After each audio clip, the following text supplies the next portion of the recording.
हमारे गुणातीतानंद स्वामी कई बार कहते थे कि अगर जो सुखी रहना है तो अपने से जो दुखी हो उसका विचार करना। उसके पास जितनी चीज़ें हैं मेरे पास थोड़ी ज़्यादा होनी चाहिए। मेरे साले के घर में ये है, मेरे घर में ये नहीं है, तो मैं उससे भी एक अगला वर्जन लेके आऊँ। आपके घर की इनकम जितनी हो उस हिसाब से ही आपको खर्च करना चाहिए, वरना आपको बड़ी तकलीफ आ सकती है।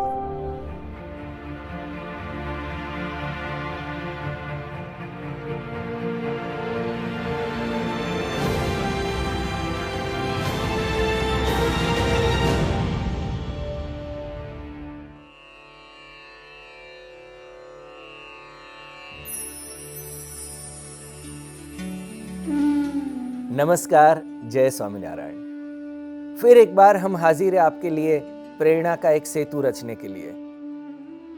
हमारी समस्याओं का, हमारी उलझनों का समाधान हम इस कार्यक्रम से पा रहे हैं पूज्य ज्ञान वत्सल स्वामी से।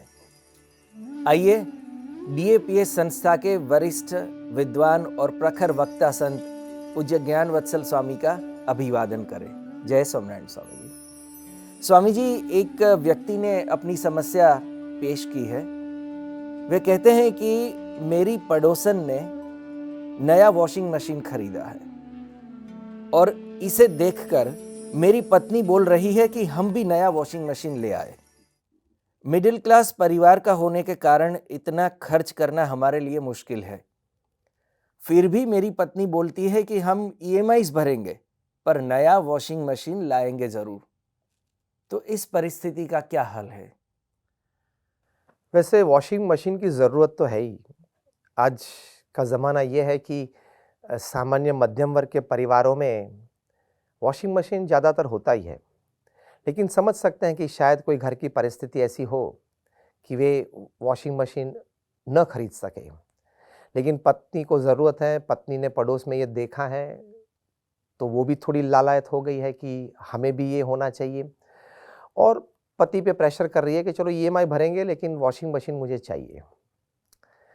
तो इस परिस्थिति में प्रथम तो ये बात है कि सभी परिवारजनों को, एक पत्नी की बात नहीं है लेकिन सभी परिवारजनों को परिवार की जो एक आर्थिक परिस्थिति है उस हिसाब से ही खर्च करने चाहिए। वो अच्छी तरह से समझनी चाहिए कि हमारे घर की इनकम इतनी है और मंथली एक्सपेंसेस रूटीन में इतने हैं, तो हम इतना ही एक्स्ट्रा खर्च कर पाएंगे। वो समझदारी परिवार में सभी परिवारजनों को होनी ज़रूरी है, और होने के बाद स्वीकार करके उस हिसाब से चलना बहुत ज़रूरी है। भगवान स्वामीनारायण ने ये बात लिखी है शिक्षापत्री में। उन्होंने लिखा है कि आपके घर की इनकम जितनी हो उस हिसाब से ही आपको खर्च करना चाहिए, वरना आपको बड़ी तकलीफ आ सकती है। और जब आर्थिक तकलीफ परिवार में शुरू होती है तो वो एक जन्मदाता है। कहीं तकलीफ हो वहां से शुरू होती है, फिर झगड़े होते हैं, परस्पर तकलीफ होती है। तो ये समझदारी होनी बहुत जरूरी है। एक तीसरी बात है, चलो वॉशिंग मशीन ला दिया, आपने EMI भरना भी चालू किया, बीच में कुछ रुकावट आएगी, तकलीफ आएगी तो क्या करेंगे? और चलो फिर थोड़ा चलता भी रहा तो 2-3 महीने के बाद घर में जो लड़का है वो बोलेगा कि डैडी मुझे एक बाइक ला दो। अगर पैसे नहीं है तो EMI हम भरेंगे, लेकिन मुझे बाइक चाहिए क्योंकि मेरे 3 मित्र हैं, तीनों के पास बाइक है। क्या करेंगे? चलो 2-3 महीने के बाद और एक प्रश्न आया, आपकी लड़की वो आपको बोलेगी कि मेरी 2-3 मित्र हैं, सभी के पास आईफोन है, मुझे भी एक i10 चाहिए। चलो पिताजी आपके पास पैसे नहीं है तो हम EMI करेंगे। तो अब वॉशिंग मशीन के बाद बाइक की बात आई, बाइक के बाद अब आईफोन की बात आई। तो जो पैसे घर में हैं या जो व्यक्ति पैसा कमा रहा है उसकी क्या परिस्थिति होगी, वो कभी आपने सोचा है? क्योंकि ये चेन रिएक्शन है, चालू हो जाएगा घर में। तो ये समझदारी होना भी बहुत जरूरी है। एक और बात मैं आपको बताऊं, अंग्रेजी में बात करते हैं कि there are 5 types of cancerous behaviours.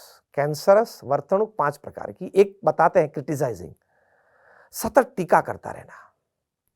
दूसरी बात ये करते हैं कि कंपेयरिंग, अपने आप को अन्य के साथ सतत निरंतर एक कंपेयर करता रहना कि मेरे पास ये है, उसके पास वो है, उसके पास ये वो मेरे पास नहीं है। तो वो एक कंपेयरिंग की बात होती है।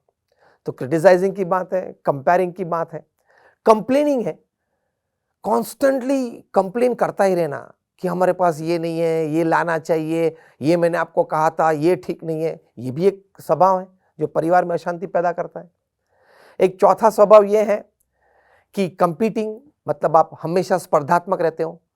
उसके पास जितनी चीज़ें हैं मेरे पास थोड़ी ज़्यादा होनी चाहिए, मेरे साले के घर में ये है, मेरे घर में ये नहीं है, तो मैं उससे भी एक अगला वर्जन लेके आऊँ। तो स्टेटस का प्रॉब्लम जब मन में आ जाता है, स्टेटस शोइंग आ जाता है, तब ये बातें शुरू हो जाती है। और आखिर में है कंटेंडिंग, मतलब हमेशा संघर्ष में आप रहते हो। तो ये 5 रोग हैं। उसमें से अब जो बात वॉशिंग मशीन की या ये आईफोन की, ये बाइक की चल रही है, वो एक कंपेयरिंग, वो एक कंपीटिंग की बात आ जाती है। तो अपनी वास्तविक परिस्थिति का स्वीकार करके हमें इस प्रकार की विचारधारा से, इस प्रकार के स्वभाव से हमें अपने आप को दूर रखना चाहिए, क्योंकि ये अशांति पैदा करेगी, झगड़े पैदा करेगा और परिवार में समझदारी की कमजोरी आएगी, कमी आएगी और प्रश्न ज्यादा खड़े हो जाएंगे। तो ये होना बहुत जरूरी है। और एक बात ये भी समझ लो, हर व्यक्ति अपना प्रारब्ध लेके आता है, उस प्रारब्ध के अनुसार उसको समृद्धि मिलती है। पुरुषार्थ करता रहता है तो प्रारब्ध भी सुधरता है। इस प्रकार के भी प्रसंग हैं और सत्शास्त्रों में भी लिखा है। तो प्रारब्ध के साथ पुरुषार्थ करता है, वो समृद्धि पाता है। तो हर एक की एक तरह की तो जिंदगी नहीं होती। प्रारब्ध और पुरुषार्थ के मुताबिक सोशल स्टेटस, फाइनेंशियल स्टेटस बदलता रहता है। तो ये समझना चाहिए कि हमारे पड़ोस में कोई वॉशिंग मशीन लाया, कोई बाइक लाया, कोई आईफोन लाया, तो उसके प्रारब्ध में था, उसने पुरुषार्थ करके पाया। मेरे प्रारब्ध में थोड़ा कम होगा, चलो मैं पुरुषार्थ चालू करता हूं, तो मुझे भी ये प्राप्त हो सकता है।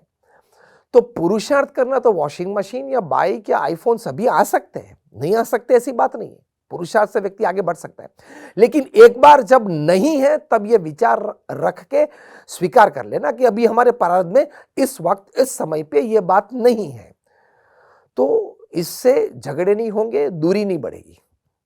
और एक बात, हमारे गुणातीतानंद स्वामी, जो हमारे आदि गुरु, जो भगवान स्वामीनारायण के आदर्श भक्त हैं, वो कई बार कहते थे कि अगर जो सुखी रहना है तो अपने से जो दुखी हो उसका विचार करना, उसकी ओर देखना। अगर अपने से जो सुखी हो उसकी ओर आप देखते रहेंगे, विचार करते रहेंगे, मैं कब वहां पहुंचूंगा, तो आप दुखी रह जाएंगे। एक सामान्य बात कई बार हम करते हैं, आप दादर में रहते हो, मुंबई में या परेल में रहते हो, आपका 2 BHK फ्लैट है, आपकी गैलरी में से अंतिलिया दिखता है मुकेश भाई अंबानी का 27 मंजिले का बड़ा मकान, जो दुनिया का सबसे कॉस्टलीस्ट रेसिडेंस है। हर रोज सुबह आप गैलरी में आके उसको देखेंगे और यही सोचेंगे कि मेरा ये कब होगा, इतने बड़े बंगले में मैं कब रहूंगा। तो ये विचार आप रोज सुबह करेंगे तो आपको 2 BHK का आनंद नहीं आएगा। भाई हमारे प्रारब्ध में ये है, हमको ये मिला है, मुकेश अंबानी के प्रारब्ध में वो है, उनका पुरुषार्थ है वहां तक पहुंचने का, पुरुषार्थ से प्राप्त किया है।